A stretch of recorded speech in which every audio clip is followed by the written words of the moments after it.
So Carson Hocevar became another first-time winner in the NASCAR Cup Series as he accomplished that at the Jack Links 500 on Sunday at the Talladega Superspeedway. Hocevar had to hold off hard charges from Chris Buescher and Alex Bowman to get that first win. That win was the first for Spire Motorsports since 2019 when Justin Haley got his first career win at Daytona International Speedway. Haley's win was also the first ever win for Spire as an organization in the Cup Series. Hocevar, who drives the 77 Chevrolet for Spire, joined Joe Gibbs Racing driver Ty Gibbs as the second first-time winner this season in the Cup Series. It was the second in a 3-race span, as Gibbs got his first career win at Bristol Motor Speedway 2 races prior to Hocevar's win at Talladega. Hocevar, was known for making other drivers angry from time to time due to his aggressive driving style, got his first win in his 91st Cup start. The driver from Portage, Michigan, got a push from Bowman's 48 Chevrolet to go past Buescher's 17 Ford. Hocevar won by 0.114 seconds over Buescher. Hocevar was able to prove he belonged by leading 19 of the final 37 laps at the 2.66-mile Alabama track and held off the field on 3 late race restarts in the 188-lap race. He also became the 13th driver to get his first Cup win at Talladega. Hocevar also had an unusual celebration by taking a victory lap while sitting on his car's windowsill to salute the crowd with fist pumps and waves. Hocevar was able to keep his left hand on the steering wheel while driving down the front stretch. He then steered his car into the outside wall nose first to do a burnout before climbing onto the car's roof. Here's Hocevar talking about his victory celebration in his own way and more, courtesy of Fox. Yeah, I feel like every time I've ever, just see the crowd, I never really got to hear them. I've had this thought up for a while, and I've messed it up every which way to not be able to do it. And I don't care if it took 20 minutes or whatever, I was going to figure out how to do it. It took me a while. I'm out of breath. But I'm so thankful. This is the biggest dream I've ever thought of. Thank you, everybody. I couldn't have done it in any better way. Hopefully my grandpa's watching. My grandma died last year, so I'm so thankful that I can give my grandpa a trophy now and wish my parents were here. But all thanks to Jeff Dickerson. We rode the dead day today, that's for sure. And I gotta wear some heat waves. Everybody's here. I mean, just unbelievable. I'm just so thankful. Thank you. Hocevar also talked about what was going through his mind with the checkered flag in sight as he was going down the front stretch, and if he was hoping he got the run, and more. Also courtesy of Fox. I posted on Instagram that I didn't really care we were gonna win, and we won. So I'm just so thankful. I knew we were gonna win. I really did. Buescher finished second to Hocevar at Talladega, and his 17 RFK Racing Ford was close to getting the win there. He led 22 laps on the day, and that second place finish was his best at Talladega specifically. Here's Buescher talking about if there was anything he could do differently based on how things played out on the final lap and more. Also courtesy of Fox. Oh man, obviously yes. But really proud of everybody. That was a fun race all the way there. We had that back and forth going. It felt really good where we were at coming off turn 4, and felt like we're in a spot to take this Kroger Jack Links Ford Mustang into victory lane, and man, it was close. But to have the entitlement sponsor on board with us with Jack Links and hanging out with Sasquatch all weekend, I thought that would have been a cool victory lane photo. But proud of everybody. It was an awesome day. It was solid execution. It was a good race for us. It really was. It was clean. I'd say we probably needed Jones behind us. He was really strong and was giving us excellent runs. And when we lost him, it was a little lonely up there. So, excellent job, everybody. I was proud of our group and what we did. And, we've been leading the last 3 times we've been here, I guess. So we're getting closer. Bowman came home third and made his return at Bristol after missing 4 races before that due to him having vertigo. Here's Bowman talking about his run and it feeling good and more, also on Fox. Yeah, I mean, honestly, to be blunt, it just feels good to get out of here without crashing. I'm getting old and don't have much of that left in me, so I'm glad to get out of here clean. And we had a great Ally 48 Chevy all day. felt like we played the race the best we could with kind of the situations we were given, and had good day on pit road. Kendrick Engine Shop did a great job, so glad to get a Chevrolet in victory lane there with the 77. Happy for him. He deserves it for sure. It's a perfect place for him to get his first one. So the Boulevard, do they leave that open tonight? It might burn down with that going on, but just a good day for us. Excited to turn things around a little bit. Hopefully we can keep that going next week. Here's more from Bowman talking about Talladega Boulevard, which is a party spot there at the track, and if he wanted to join that and more, also on Fox. I gotta go home. One plane already left me here because Kyle went, so I gotta find another ride home. And but yeah, congrats to them. That's really cool.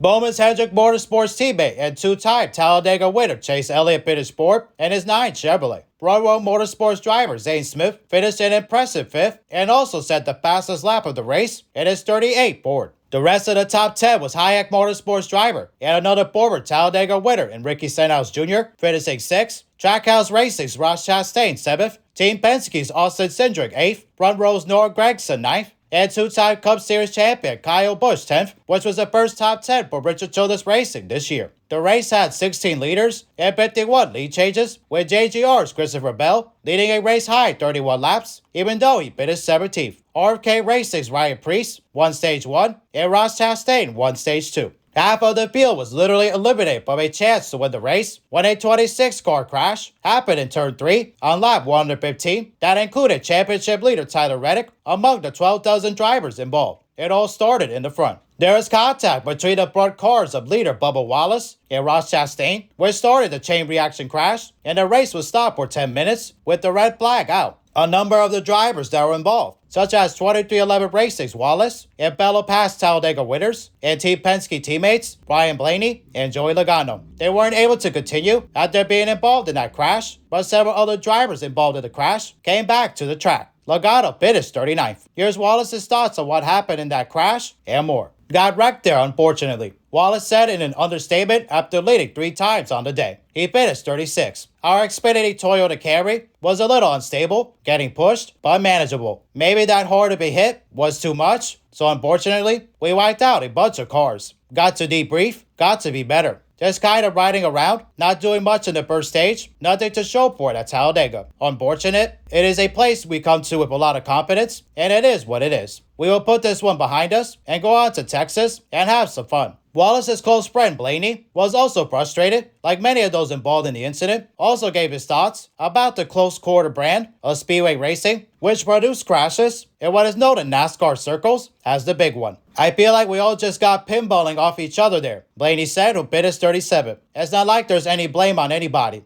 It's what this thing is. We see each other. We all just kind of get bumping and banging, and one guy eventually gets turned, with the car being as unstable as it is. It definitely stinks to be out early. Reddick, who's won 5 times this year, was also one of the drivers that got damaged in the big crash in the middle part of the race. Reddick was hoping to win his 5th race from starting on the pole position this year. Instead, he had to recover from the damage he got in both the big accident, as well as when his 45 2311 Racing Toyota hit the wall with 27 laps to go in the race. He stayed on the lead lap and wound up finishing 14th in the 40-car field and is maintaining a large lead atop of the Cup Series point standings. He is 1 of 10 points ahead of Joe Gibbs Racing driver Denny Hamlin, who is Reddick's co-owner at 2311, along with NBA legend Michael Jordan. Reddick also re-signed with 2311 on a multi-year deal. The final caution waved at lap 182 when Eric Jones spun from 3rd place, exiting turn 4. There was contact from Ricky Stenhouse Jr. to Hocevar that sent Hocevar left into Jones, whose 43 Toyota spun multiple times through pit entry before he got stuck in the grass, which forced NASCAR to put out the yellow flag. Other notable finishers included Daniel Suarez finishing 12th, Hamlin 15th, Shane Van Gisbergen 20th, Connor Zilisch 26th, Chase Briscoe 29th, Brad Keselowski 31st, Josh Berry 33rd, William Byron 35th, and Kyle Larson 40th, respectively. Congratulations to Carson Hocevar on getting his first career Cup win at Talladega. What an incredible accomplishment for the driver, also known as Hurricane Hocevar and the Hurricane. So he definitely brought the storm there late in the race. So definitely that's a pretty popular win for him there, especially. That's pretty cool there as well. But I talked about also that he had great runs there, especially at Spire. And I felt like he was going to get a win there, especially. And he definitely got that, especially. So definitely not a surprise. Especially when he's had a lot of great runs there in the Cup Series and all that. When you have great runs there, especially as a driver, and you're running up front and all that, eventually that win is gonna come. And it did for Hocevar, so definitely it was well deserved there for Hocevar and all that. Ty Gibbs, who was also having a great year as well, had a lot of great runs there, especially before his first win, and he finally got that at Bristol, so definitely eventually when you're a driver and you keep running up front, eventually you're gonna break through, so definitely a cool place for Hocevar there, especially to do it there at Talladega.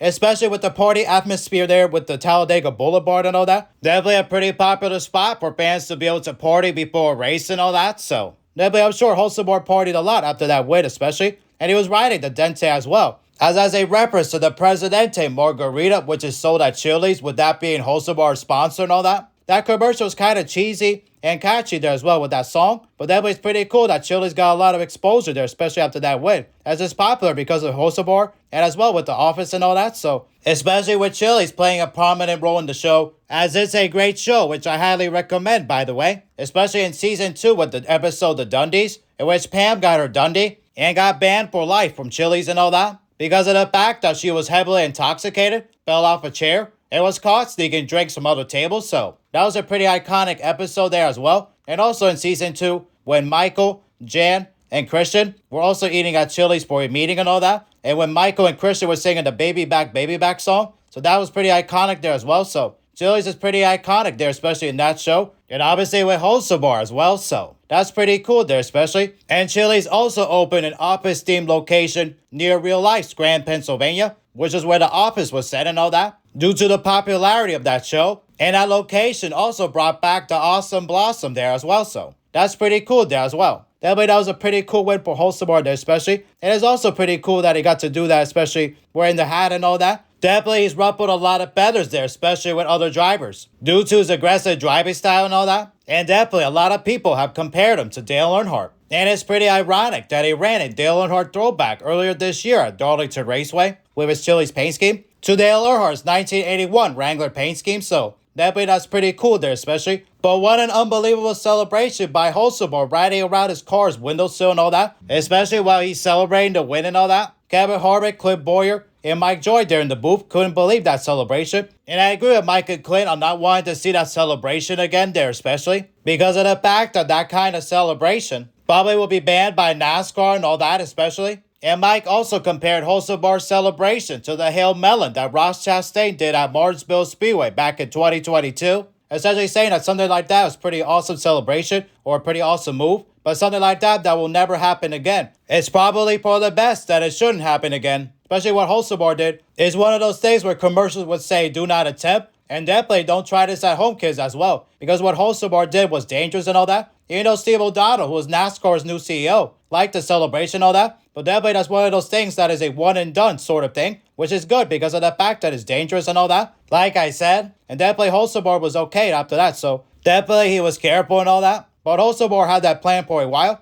but definitely that's something that should never be done on the track again, so thankfully nothing bad happened to Hocevar, and he wound up enjoying the celebration and all that, so definitely that's pretty cool. But yeah, I don't think anybody's talked about this, and that is Hocevar, in my opinion, looks like Lonnie Ross from 30 Rock, who played Josh Girard on the show. And when you see the side-by-side of the two of them, it's uncanny, the resemblance between them. They're basically almost doppelgangers, so I thought I'd talk about that as well because of the fact that when I watched 30 Rock, and it's a good show, by the way, which I highly recommend, watching Josh in the show definitely reminded me of Hocevar, so definitely I thought I mentioned that as well, which is pretty cool, especially the resemblance between those two. But definitely there was a lot of first-time winners there at Talladega over the weekend, not just in the Cup Series with Hocevar. Corey Day got his first career win in the O'Reilly Auto Parts Series the day before on Saturday, and it was also pretty cool that Jason Kelsey was one of the crew members as well on Day's team. Yeah, that Jason Kelsey, who won a Super Bowl with the Philadelphia Eagles, with his brother obviously being three-time Super Bowl champion with the Kansas City Chiefs, Travis Kelsey, who was also dating Taylor Swift, so definitely that was pretty cool for Day to get that win with Kelsey there at the track, so that was pretty cool there especially. And also Andy Jankowiak, better known as Andy J, was also a pizza delivery driver part-time, got his first career win in the Arkham Menard Series, so that was pretty cool there, especially for him. And a great run there by Cletus McFarland, who pitted second and also led laps there as well. So definitely was a great weekend for the first-time winners there at Talladega. So that's pretty awesome there, especially. But the race itself at Talladega in the Cup Series wasn't that exciting for the most part, especially early on where most of the field was spread out and all that. Definitely, there wasn't much going on until later on when the big one happened there in stage 2. But it got more exciting in the final laps of the race when it was less cars in the field. So definitely that was something there, especially. But there was a lot of talk there in the NASCAR garage over the weekend because of what happened with Stephen A. Smith and all that. He said that NASCAR drivers aren't athletes and all that. Definitely that's not true because of the fact that with all the G-forces in the car and all that, he couldn't be able to say that anymore once he got in the car. So definitely that was pretty crazy what he said there, especially. And definitely that ruffled feathers in the garage. So even though Ross Chastain said that he's not as athletic as anybody that got drafted in the NFL, which makes sense, especially since NASCAR drivers aren't going to be as athletic as an NBA player or an NFL player due to them not being as big or as strong. But it just means that NASCAR drivers are a different kind of athlete. But definitely for the most part, the drivers didn't agree with what Stephen A. said and all that. And I don't either. So definitely he can't judge a book by its cover because of the fact that these drivers burn calories and all that in the course of a race. So definitely what he said there was a shot at the drivers and all that. And I lost respect for him when he said that and all that. Even Chris Myers has referred to NASCAR drivers as athletes, so. And Kurt Busch issued a challenge for Stephen A. to ride in the car with him for 30 minutes or until he passes out on lap 30. So definitely the ball's in Stephen A.'s court if he wants to get to a track and all that and get in a car. Even Front Row Motorsports couldn't believe it either and issued a challenge for Stephen A. to get in one of their cars with one of their 3 Cup drivers, such as Noah Gragson, Zane Smith, and Todd Gilliland. So it's up to Stephen A. if he wants to take up the challenges of Kurt Busch and Front Row. So, and definitely it's not a good look what Stephen A. said about NASCAR drivers not being athletes. And he said the same thing about golfers as well. And he got people to talk and react about this, especially Kevin Harvick, who talked about it on his podcast, Speed with Harvick and Buxton, as he's co-hosted that podcast with Will Buxton, where Harvick said that he thinks it's just something where Stephen A. Smith is looking for clicks on something he knows nothing about. And I agree with what Kevin said there, especially so. And Stephen A. got the attention that he wanted, so. Plus, it was cool what Fox did on the broadcast, as it included the America 250 graphic, because of the fact that this year is the 250th anniversary of the signing of the Declaration of Independence and the formation of the United States as well. So, definitely that was pretty cool what Fox did there, especially. And shout out to them for doing that. And also shout out to them for including the graphic with the commentators' names, with the American flag under it, as well as when it's with stats and pit reporters and other things there as well. So that's pretty cool there as well. But yeah, congratulations again to Carson Hocevar on getting his first career Cup win at Talladega. What an incredible accomplishment for him to do that, like I said, and all that. Definitely well deserved for him and everybody there at Spire Motorsports. So, and he had an unforgettable celebration that he'll never forget and all that. And I'll never forget that celebration either. And so won't the fans either. So definitely that was pretty cool that he got to show off his personality and all that, which is good for the sport there, especially so. And that definitely fits the Hell Yeah campaign that NASCAR has been using this year as well, so. And definitely it's the first of many wins for Hocevar there as well, so. And he got to show off his talent as well. Anyways, hope you guys enjoyed. Don't forget to leave a like. And if you are brand new, subscribe. And we'll see you guys in the next video. Peace.